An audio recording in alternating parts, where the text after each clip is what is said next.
श्रीमान् वेङ्कटनाथार्य कवितार्किककेसरी वेदान्ताचार्यवर्यो मे सन्निधत्तां सदा हृदि। श्रीपादुकासहस्रं पद्धति 11 संचारपद्धति एकादशी अग्रस्ते गमिष्यामि मृद्नन्ति कुशकण्टकान् इति सीतापि यद्वृत्तिं येष प्रणमामि तां शरदशतमम्ब पादुके स्यां समयाहूतपितामहस्तुतानि मणिमण्डपिकासुरङ्गभर्तो त्वदधीनानि गतागतानि पश्यन् त्वदधीनपरिक्रमो मुकुन्द तदधीनः तव पादुके विहार इतरेतरपारतन्त्र्यमित्तं युवयो सिद्धमनन्यतन्त्रभूम्नौ रजसा तमसा च दुष्टसत्त्वे गहने चेतसि मामके मुकुन्द उचितं मृगया विहारमिच्छन् भवती मादृतपादुके पदाभ्यां क्षमया जगतामपि त्रयाणाम् अवने देवि पदावनि त्वयैव अभिगम्यतमोऽपि संश्रितानाम् अभिगन्ता भवति त्वयं मुकुन्द शिरसा भवतीं ददाति कश्चित् विधृतः कोऽपि पदस्पृशा भवत्या उभयोर्मधुवैरिपादरक्षे त्वदिदानं गतिमामनन्ति सन्त स्पृशतश्चिरसा पदेन च त्वां गतिमुद्दिश्य मुकुन्दपादुके द्वौ अवरोहितपश्चिमपदात् स्वा दधिरोहत्य नगस्तदेव पूर्व समयेष्वपदिश्य चैत्रयात्रां विविधान्तःपुरवागुराव्यतीत नियतं मणिपादुके भवत्या रमते वर्त्मनिरङ्गसार्वभौमः निजसंहननप्रसक्तलास्यं चरति त्वामधिरुह्य रङ्गनाथ पदरक्षिणि पावनत्वमास्तां रसिकास्वादमतः परं न विद्म पदयोरनयो परस्य पुंस त्वदनुग्राह्य विहारपद्धते वा शिरसो मणिपादुके श्रुतीनां मनसो वा मम भूषणं त्वमेका कृपया मधुवैरिपादरक्षे कठिने चेतसि मामके विहर्तुं मुकुटेषु धौकसां विदत्ते भवती रत्नविसंस्तुलेषु योग्यां चरणद्वयमर्भकस्य शौरैः शरदम्बोरुहचातुरीधुरीणां शकटासुरताडनेऽपि गुप्तं तव शक्त्या किल पादुके तदासि उत्तस्तुषोरङ्गशयस्य शेषा दास्तानसिंहासनमारुरुक्षो मध्ये निशान्तं मणिपादुके त्वां लीलापदन्याससखिं प्रपद्ये प्राप्ताधिकारपतय प्रजानामुत्तंसितामुत्तमपादुके त्वां रङ्गेशितुस्वैरविहारकाले संयोजयन्त्यङ्घ्रि सरोजयुग्मे त्वयानुबद्धं मणिपादरक्षे लीलागतिं रङ्गशयस्य पुंस निशामयन्तो न पुनर्भजन्ति संसारकान्तारगतागतानि पूर्वीरुचिरान् विहारन् पदक्रमे प्रतिपद्यमाना बिभर्षि नित्यं मणिपादुके त्वं मुरद्विषे मूर्तिरिव त्रिलोके पदेषु मन्देषु महस्त्वपि त्वं निरन्ध्रसंश्लेषति श्लेषवती मुरारे प्रत्यायनार्थं किल पादुकेन स्वाभाविकं दर्शयसि प्रभावं कृपाविशेषा क्षमयां समेतां प्रवर्तमानां जगतो विभूत्यै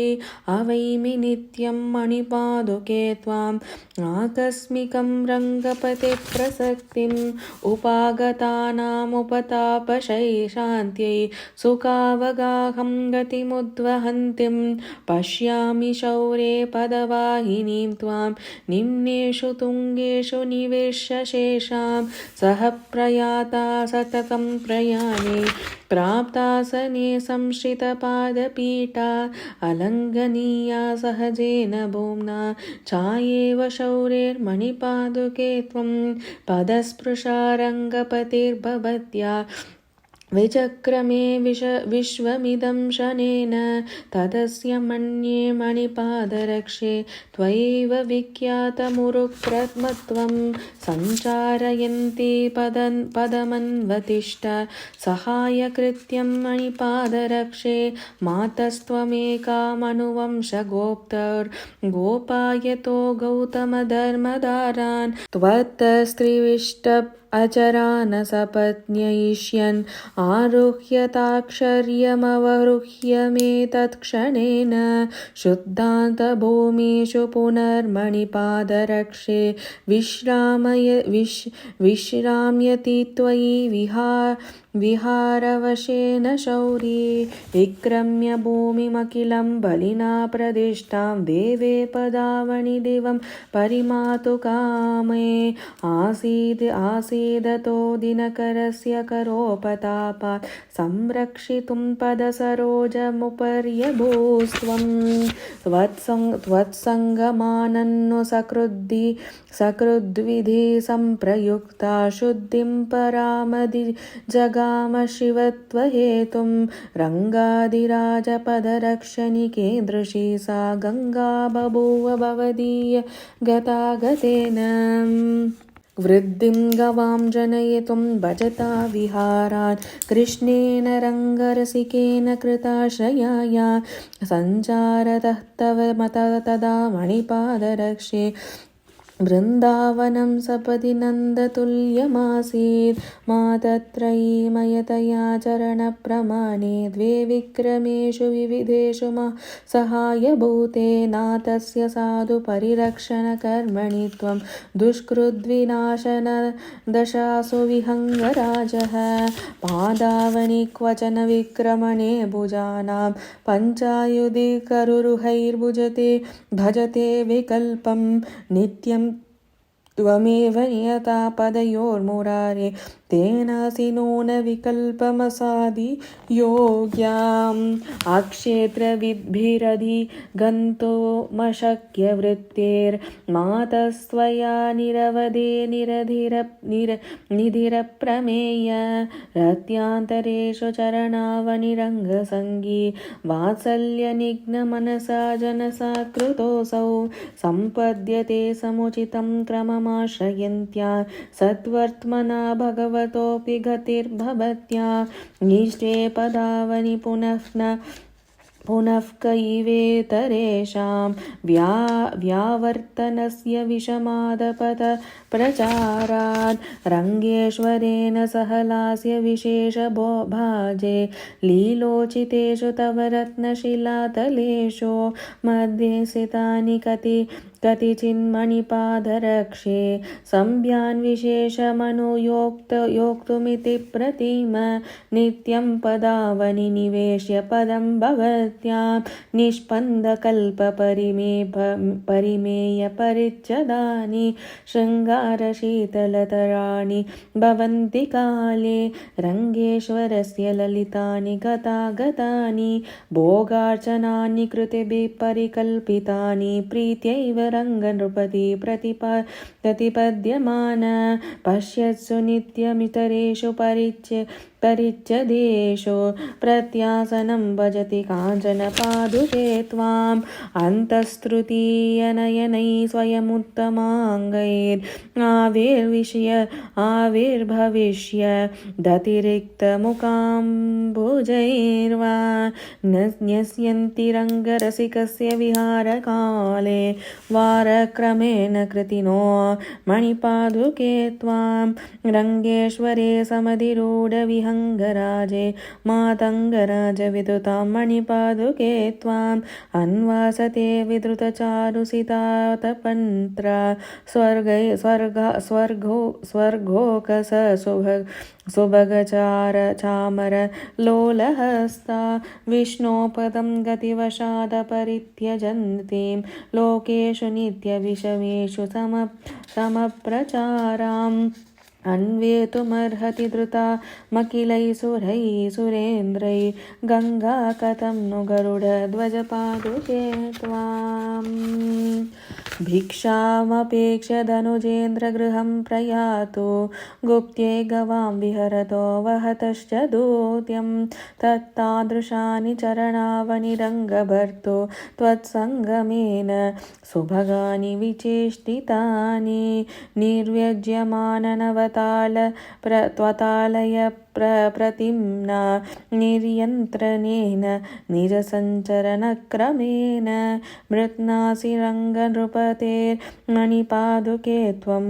दुःखात्मकान् प्रणमतां दुरितप्ररोहान् नित्यं य एव जगतो मणिपादरक्षे सत्तास्थितिप्रयतनेषु परं निदानं सोऽपि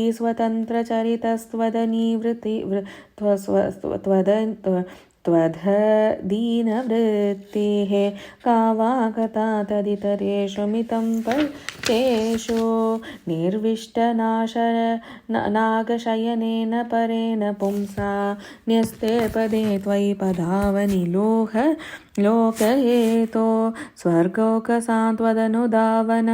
तत्पराणां सद्य पदानि विपदामपदं भवन्ति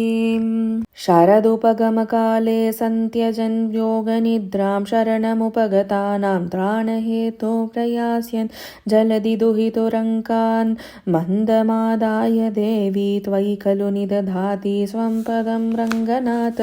स्पृशसि पदसरोजं पादुके निर्विघातं प्रविशसि च समस्तां देवि शुद्धान्तकक्ष्याम् अपरमपि मुरारे पूर्वमाबीरकन्या स्वभिससरणि विधीनामग्रिमा साक्षिणी त्वम् प्रतिभव नमनन्ये पादुके त्वत्प्रभावात् विविधवपुषि देवे विभ्रमद्यूतकाले अभिलषित सपत्नी गेहयात्रा विघातं ग्लहयति रहसि त्वां षोडशस्त्रीसहस्रं तटभुवि यमुनायाशन्नवृत्तौ मुकुन्दे मुहुरधिगमहेतोर्मुह्यतां यौवतानां शमयितो मलमासी चङ्कचक्रादिचिह्ना प्रतिपदविचिकित्सां पादुके पद्धतेस्ते अधिगतबहुशाकान् मञ्जुवाच शुकादीन् सरसिजनिलयाया प्रीतये सङ्गृहीतुं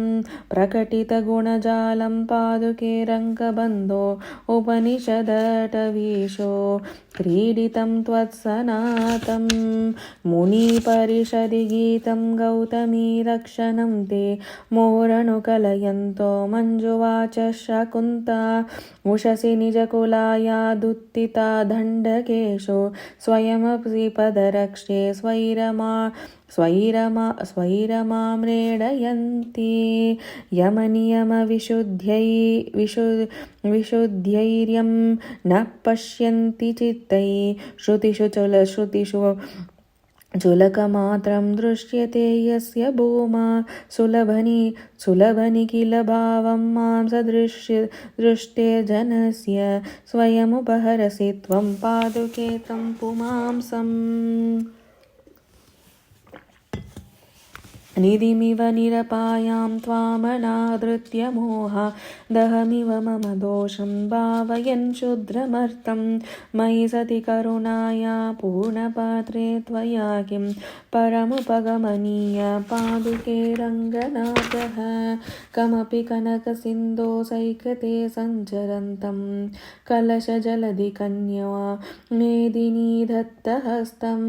अनिशमनुभवेयं पादुके त्वय्यदीनं सुचरितपरिकपाकं सूरिभिः सेवनीयं परिसरमुपयाता पादुके पश्य मातः करणविलयखेदात् कान्तिशीके विवेके पुरुषमुपनयन्ति पुण्डरीकाक्षमग्रे पुनरुदरनिवास क्लेशविच्छेदनं न सा मे भूयात् सपदि भवती पादुके तापशाद्यै यामारूढो दिवमिव शुभैः सेव्यमानो मरुद्भिः सौदामन्या सह कमलया सह्यजावृद्धिहेतुः काले काले चरति करुणा वर्षुकः कृष्णमेघः अत्यालोका सकलमहितास्तानतो वा रघूणां शृङ्गे मातसमधिकगुणं सैकतं सख्यजाया पूर्वं चिरपरिचितं पादुके त्यजन्त्या नीतं नातस्तदिदमितरन्नीयतेन त्वयासौ अग्रे देवी त्वयि सुमनसामग्रिमैरन्तरङ्गै विन्यस्ताया विनयगिरिमावर्जितादुत्तमाङ्गान् धत्ते पादं दरमुकुलितं त्वत्प्रभावातिशङ्क्ये देव श्रीमादनुजमतनो जैत्रयात्रा स्वनन्यः पौरोदन्तान् परिकलयितुं पादुके सञ्चरिष्णोः व्यक्ता विशिखा वर्तनीरङ्गभर्तु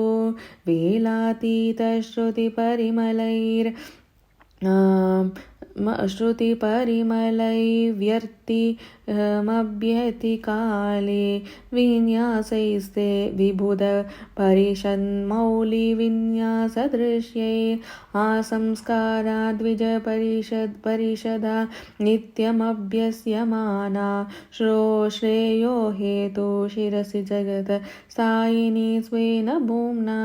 गङ्गाधीशे स्वयमुदीनि शेतुमन्दं तमिस्रं गायत्रीव त्रिचतुरपदा गण्यसे पादुके त्वं भवतीं परस्य पुरुषस्य रङ्गिनो महिमानमेव मणिपादुक वादुमन्महे कथमन्यता स्वमहिमप्रतिष्ठतः प्रतितिष्ठति त्वयि पदात्प्रदं प्रभुः तिष्ठरष्टमी यदवत्तारवैभवात् प्रथमातीतिस्त्रिजगतामजायत मणिपादुके तमुपनीय वीतिकासु अतिथिकरोषि तदनन्य चक्षुषाम्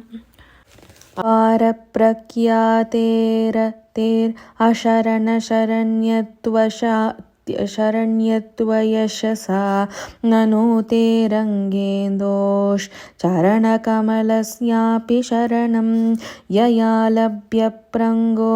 प्रभृतिभिरसौ रङ्गनगर क्रतोले पर्यन्ते निधिरनघवाचां निरवधिः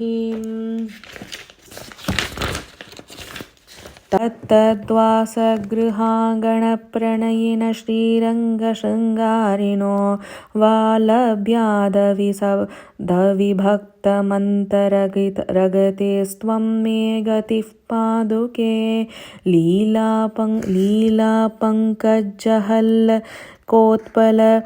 कोत्पलगलन्माध्वीकसे कोतिता यत्रामोदविकल्पना विवृणुतो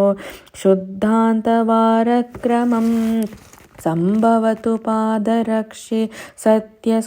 सुपर्णा दिरौपवाह्यगणः यत्रासुरङ्गभर्तो प्रथमपरिस्पन्दकारणं भवति इति श्रीपादुकासहस्रे सञ्चारपद्धति एकादशी।